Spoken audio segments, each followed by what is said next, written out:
Well, good evening, everybody. Welcome to Pete Taylor Park here in Hattiesburg, Mississippi.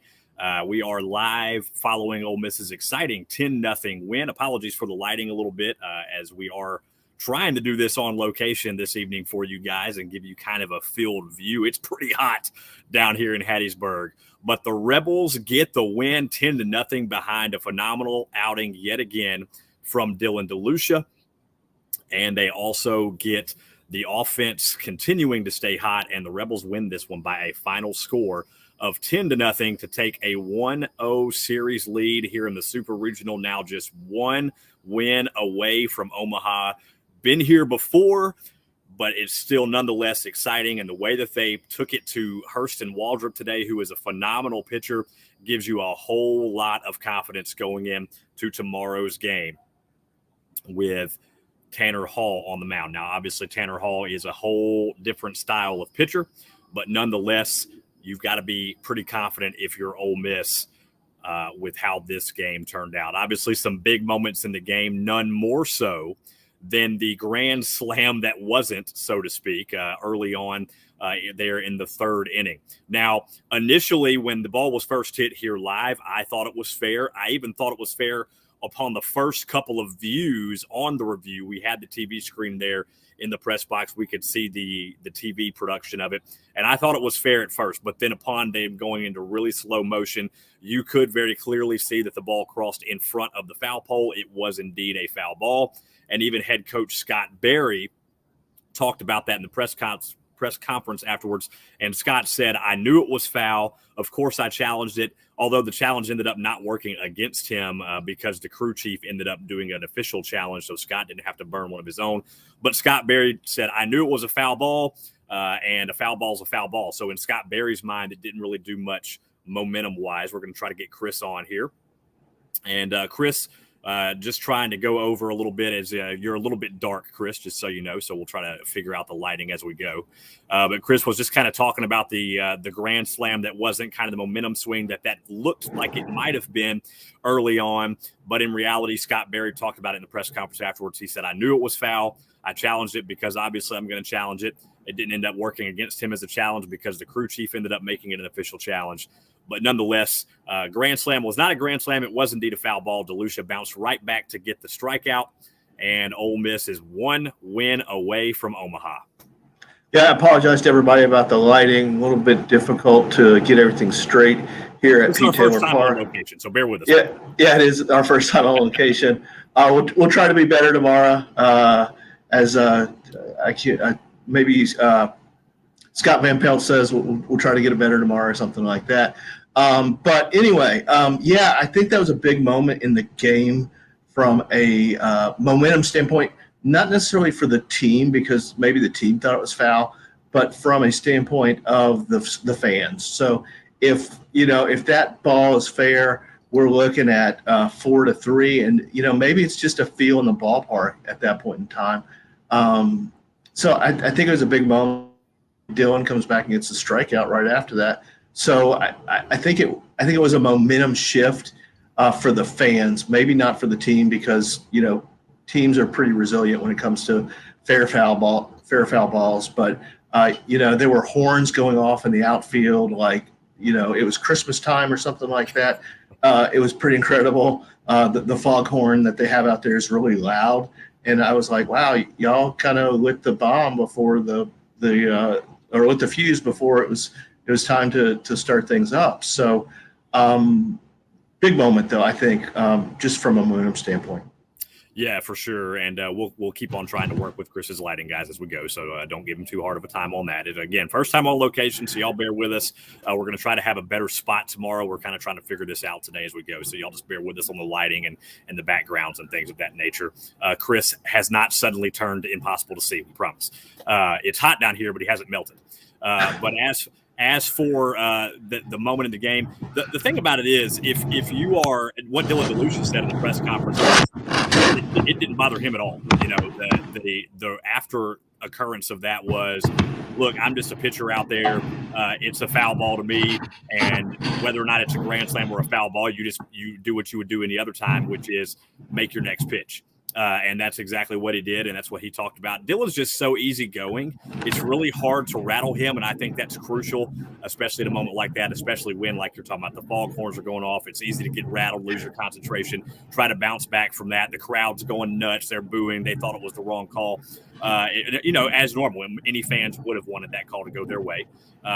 So a great job by Dylan of bouncing back there, and then ended up throwing 108 pitches and getting into the 6th inning, or 5 2/3 inning, I believe, what he threw, into the late 6th inning there, and Dougherty took it the rest of the way, and the pitching was huge today. Yes, obviously saved the bullpen a whole lot for tomorrow.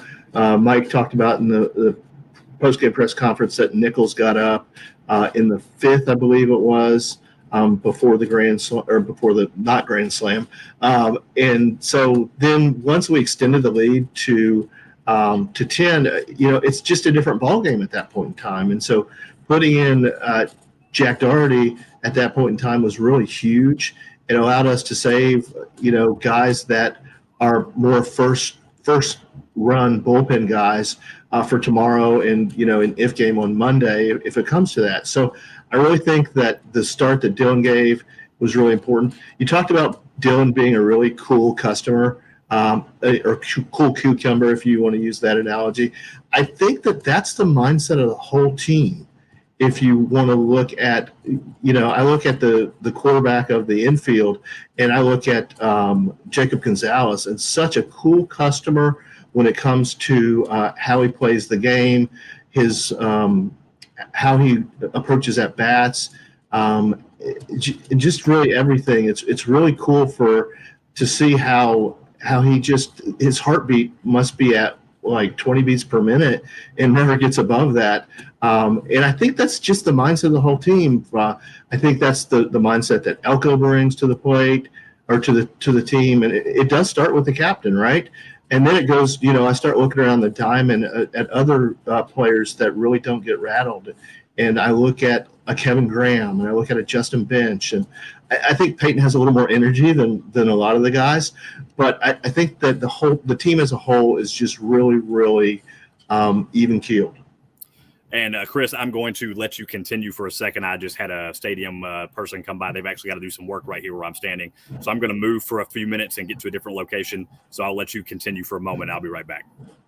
Great. Well, Austin is away, and it's a little bit more fun as far as a conversation goes. So if anybody has any comments or anything, one comment that I did get on Facebook is, or on Twitter, excuse me, it was a question about the substitution for Peyton Chatagnier in the top of the 9th inning, and I think that was just a general substitution in a 10-0 ball game. I think that it's important for us to allow people to play, like Ben Van Cleve, who got his at bat in the 9th inning. Allow him the opportunity to play and to get an at bat. Another question that we have in the chat is, how do you think Elliott will handle the moment? Probably helps them knowing that there is no way for their season to end on his account. I would agree with that, Brett. I appreciate the comment in the chat. I think that Elliott is another one of those guys that is really even-keeled.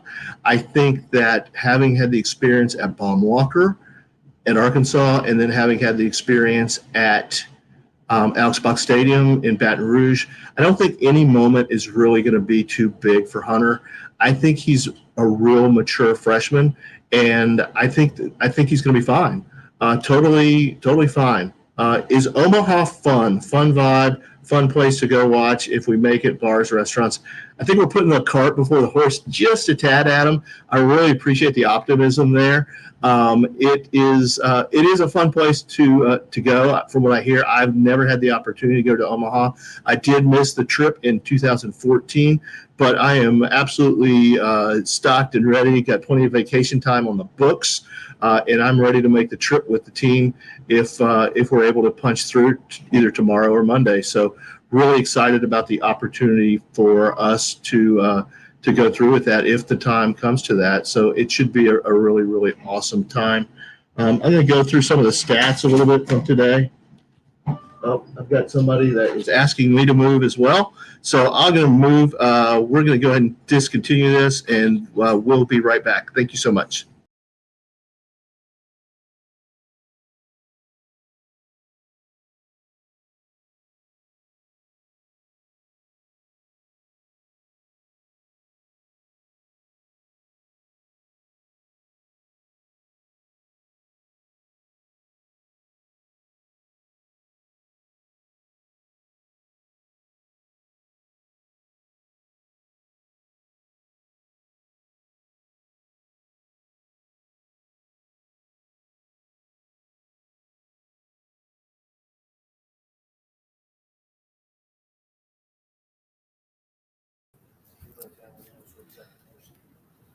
right, guys. Apologies for the technical difficulties there. We're kind of moving things around as we go, but Chris will be back in a moment. But yeah, so we're just kind of going over the stats from the game.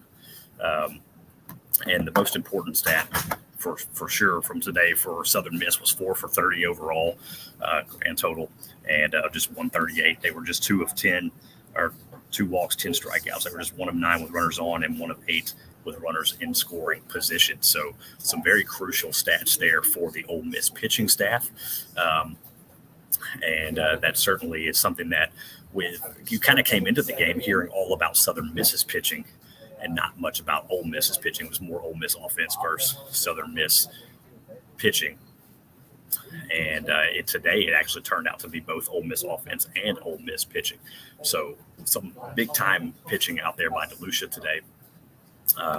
And then Jack Dougherty to come in. And Dougherty has not been super great for the tail end of the season. He has struggled down the stretch, but he came in today, allowed just 1 base runner. He needed just 36 pitches to get through his 2 1/3 innings of work.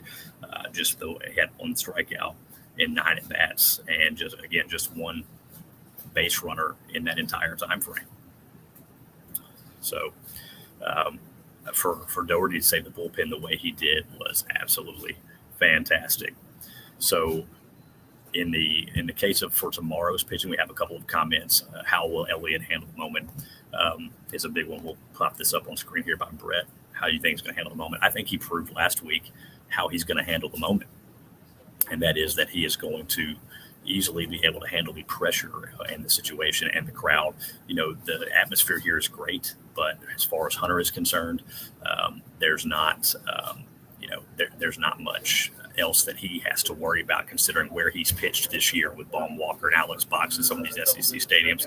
Now, he didn't pitch at Duty Noble this year, but how he handled himself at Alex Box and Baum Walker, I think, kind of tells you all you need to know about how Hunter is going to handle the moment.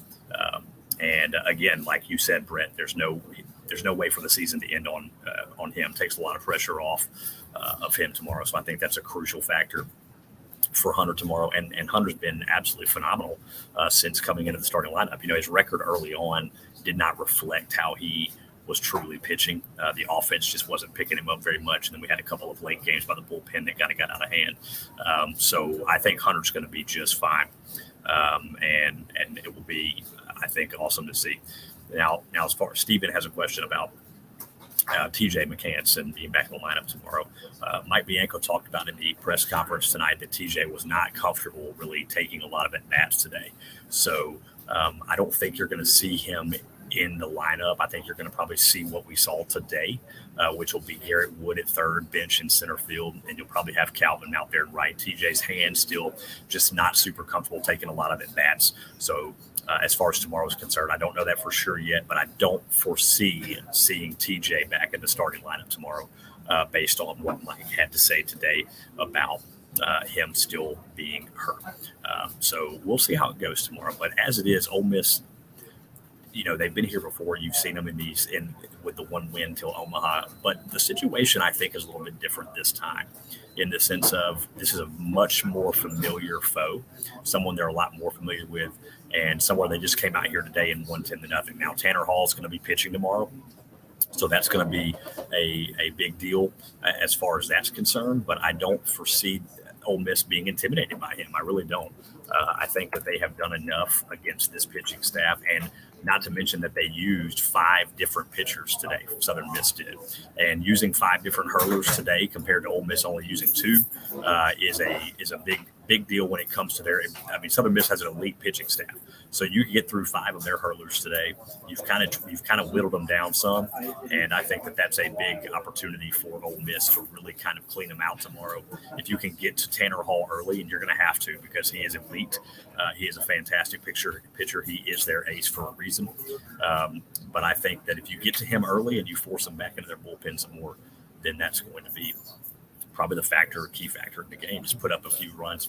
If you get out to a nice few 4 or 5 run lead tomorrow, then I don't think Southern Miss is going to easily be able to come back from that as long as Hunter brings his A game, and you've got your entire bullpen essentially still available when you have Mallets and Brandon Johnson and guys like that available tomorrow that didn't even have to throw a single pitch. Gaddis, Washburn, all those guys are available, and you'll still have some available come Monday if you need it. Obviously, Ole Miss is hoping that they don't need Monday, but we'll have to see what happens.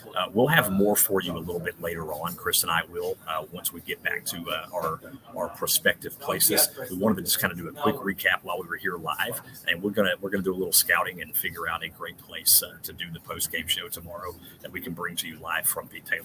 So bear with us, and we will have some more stuff for you later on. Stay tuned for announcement at the Rubber Ball. For now, I'm going to go ahead and sign off, and we will talk about it a little bit more later on.